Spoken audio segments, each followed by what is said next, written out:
Imagine sitting in a darkened room in Glasgow in 1918, as a complete stranger to everyone present, when a voice you haven't heard in years speaks your name. It knows things, private things, things no living person on earth could possibly know, things that were buried with the dead. That is exactly what happened to a man named Arthur Findlay, and what he experienced over the years that followed changed not just his life, but the way we can understand death itself.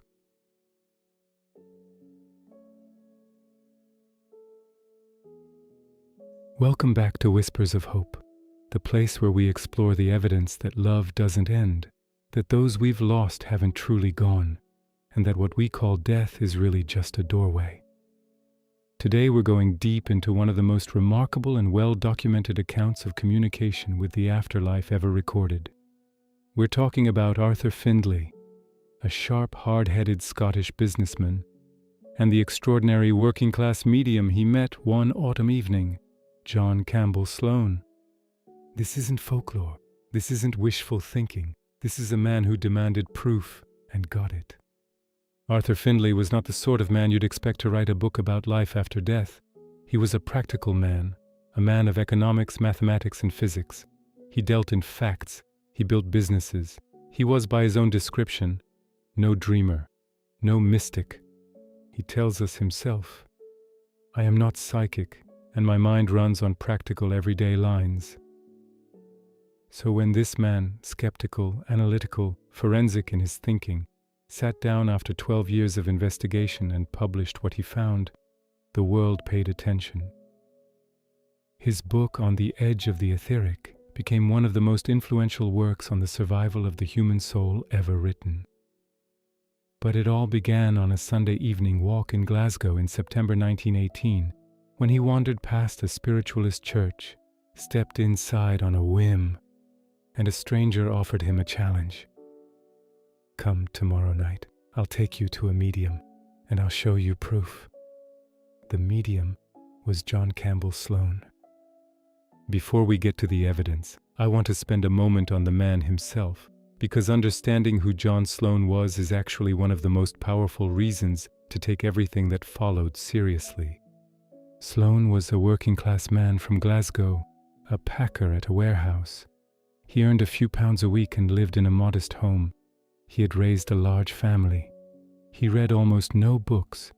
In fact, Findlay tells us he once said he had rarely read a book in his life, due to poor eyesight. There was never a book to be found anywhere in his house. He was quiet, humble, retiring to a degree that Findlay found almost frustrating. Sloan was so shy that when asked to give a sitting at the séance room of the Glasgow Society for Psychical Research, he begged Findlay not to introduce him. He asked to simply walk in, take a seat, and have the lights turned out. He had no interest in fame, no interest in money, no desire to be a public figure. Findlay writes of him with evident warmth, "I know no man more honorable, of kinder nature, or with more of the old Scottish type of independence." Now here is the part that should stop every skeptic in their tracks. John Campbell Sloan refused to charge money for his gift. Think about that. A man with this extraordinary ability, who could have made a very comfortable living as a famous professional medium, refused to take a penny. His employer, who attended the sittings himself, described Sloan as one of his best and most trustworthy workmen. On one single occasion, when Sloan was out of work and struggling to provide for his family, friends persuaded him to accept payment for 3 sittings. He agreed. He held 2 of them, then he got a job, and immediately cancelled the 3rd.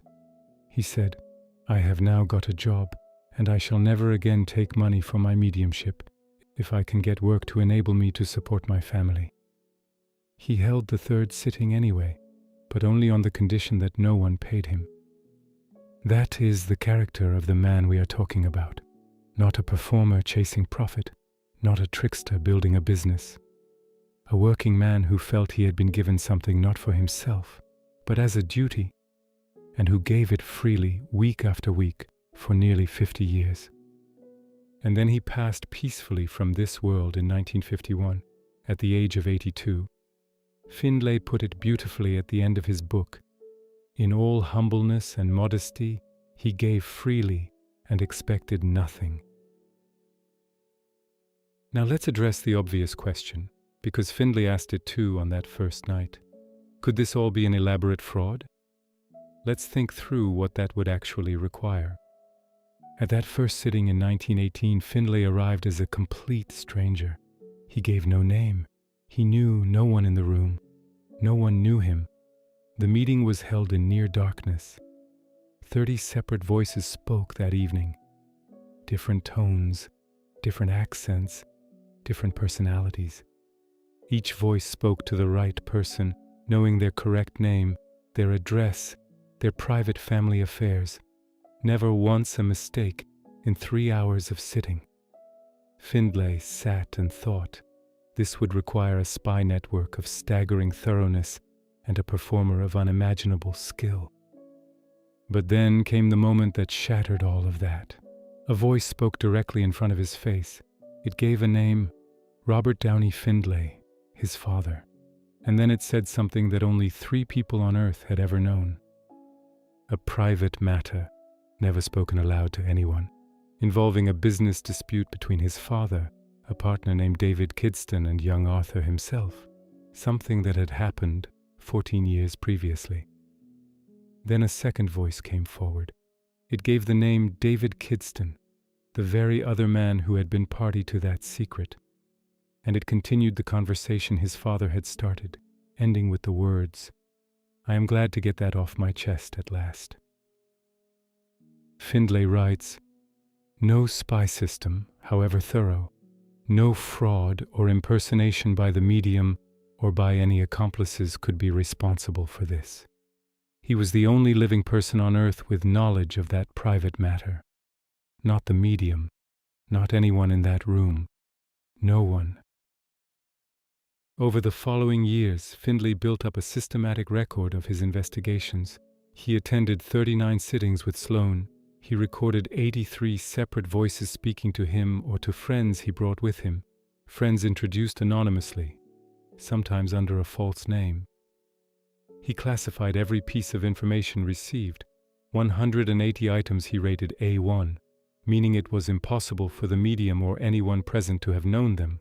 100 more he rated A2, possible to look up, but still deeply remarkable. Only one item in all of that was found to be incorrect. Just one. A mathematician, asked to calculate the odds of guessing all those facts by chance, concluded the probability was 1 in 5 trillion, 5,000 billion to 1, against coincidence. Let me share some of the most extraordinary moments from Findlay's records, because these cases deserve to be heard. Findlay brought his brother, recently demobilized from the army, to a sitting.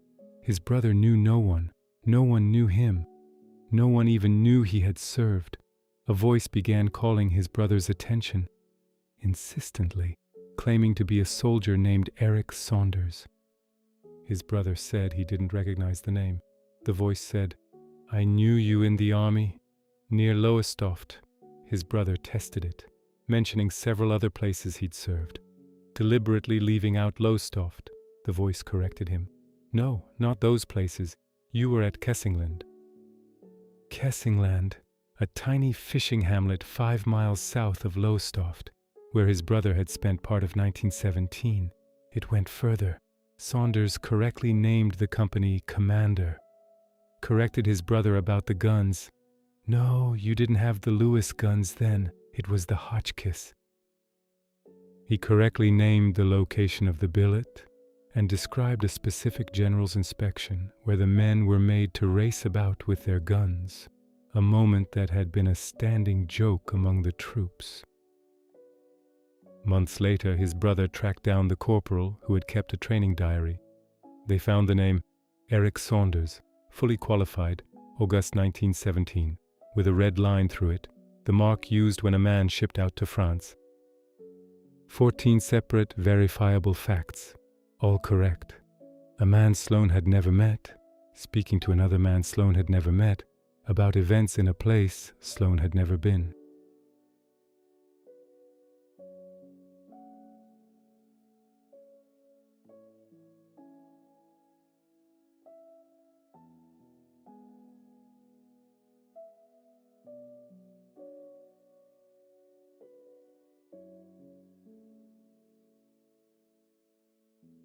Findlay once visited a friend, a minister named Dr. Lamond, and was told a story about a painting by a deceased trance painter named David Dugwid. The painting had been placed in a tin box and forgotten. A voice claiming to be Dugwid had later come through at a London sitting, told the minister he knew the painting was in a box, and asked him to bring it out and display it. The minister had done so. Findlay heard this story and told no one. Later he brought a different friend to a Sloan sitting, a professor of divinity from Edinburgh University, Dr. W. P. Patterson, who had never heard the story. The two men arrived without introduction.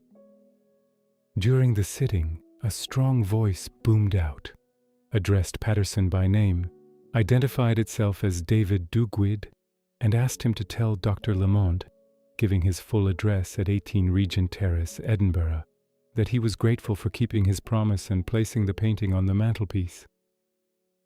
Dr. Patterson turned to Findlay, baffled. "I don't know what he is talking about." He didn't, but Findlay did, and the message was perfect.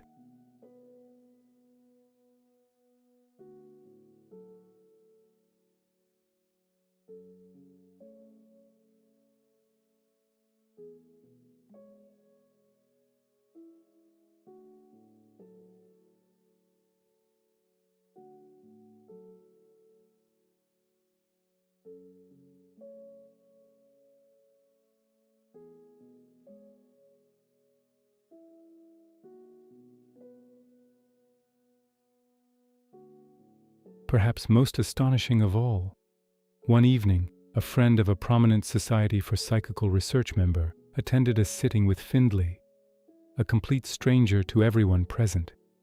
During the sitting, a voice addressed this man directly, and when asked who it was, replied, "When on earth, I was known as King Edward VII.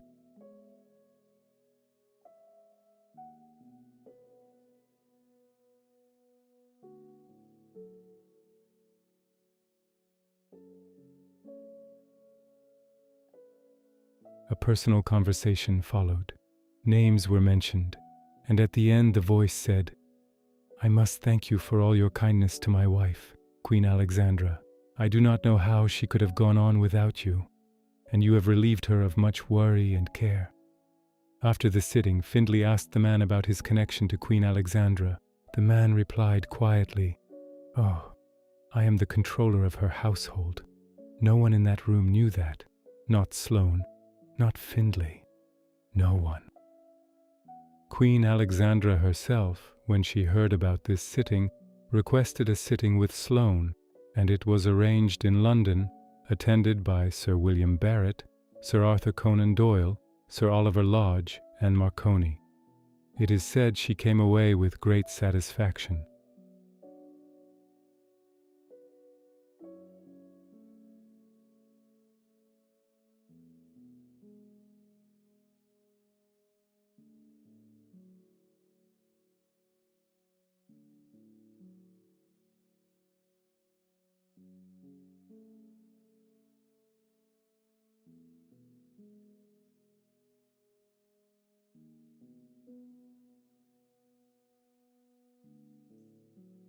Throughout all of this, Findlay was not simply sitting and accepting what he heard. He was testing, methodically, stubbornly, again and again. On many occasions, he sat beside Sloan and, when a voice was speaking elsewhere in the circle, pressed his ear directly to the medium's lips. He could feel Sloan's breath, their faces almost touching, and from those lips, not a sound, only the regular rhythm of breathing. Meanwhile, a clear, distinct voice spoke across the room. He did this not once or twice, but many times, until he was completely satisfied. At the private sittings he held alone with Sloan, Findlay locked the room door and put the key in his own pocket. He held both of Sloan's hands throughout, his feet touching Sloan's feet. The stenographer, Miss Miller, sat continuously writing on his right side. And yet voices spoke from above their heads, from the ceiling, from across the circle. Objects moved. the stenographer's notebook was lifted from her hands and returned. A luminous object appeared above Sloane's bowed head. On one remarkable occasion, Greentree, one of the communicators, asked Findlay to try to pull Sloane's outstretched arms downward. Every muscle in Sloane's body had become rigid, like stone. Findlay, a physically stronger man, could not move them. He later tested this with another strong man in normal conditions and had no difficulty at all. These were not the conditions of a magic show. These were the conditions of a man determined to find out the truth, and who, over 12 years, could find no explanation except the truth itself.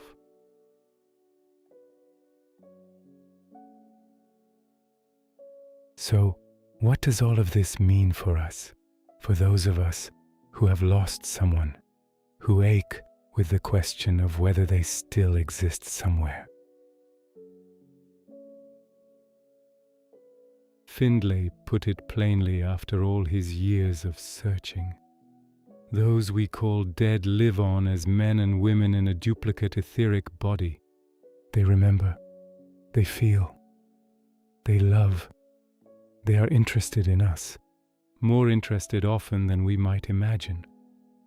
At sitting after sitting, voices returned who knew what was happening in their loved ones' homes. A mother who knew her son was giving his father trouble. A husband who described a conversation with a gardener the previous day. A mother who knew her son had attended communion in Skye that same Sunday. The detail is extraordinary.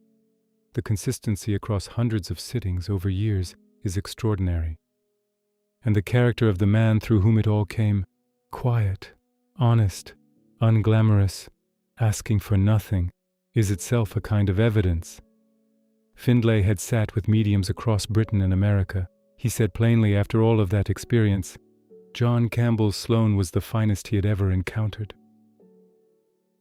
If you are watching this because you have lost someone, a parent, a child, a partner, a friend, then I want you to hold on to this. The evidence gathered by Arthur Findlay is not vague. It is not wishful thinking. It is specific. It is verifiable. It was gathered by a man who started as a skeptic, who tested relentlessly, who demanded facts, and who concluded, after 12 years of accumulating those facts, that there is only one explanation. Life continues. The people we love are still there. They remember us. They still care, and waiting to one day be reunited once again. Arthur Findlay ended his book with these words, and I think they're the perfect place for us to end too. There is continuity of life. Nothing is lost. Life is no exception.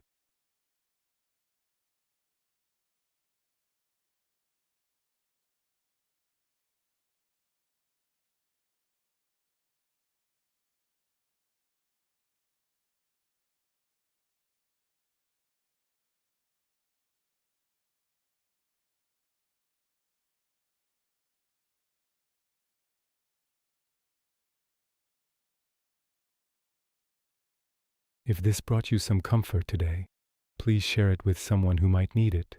And if you haven't already, please subscribe to Whispers of Hope, because this is only the beginning of what we have to explore together.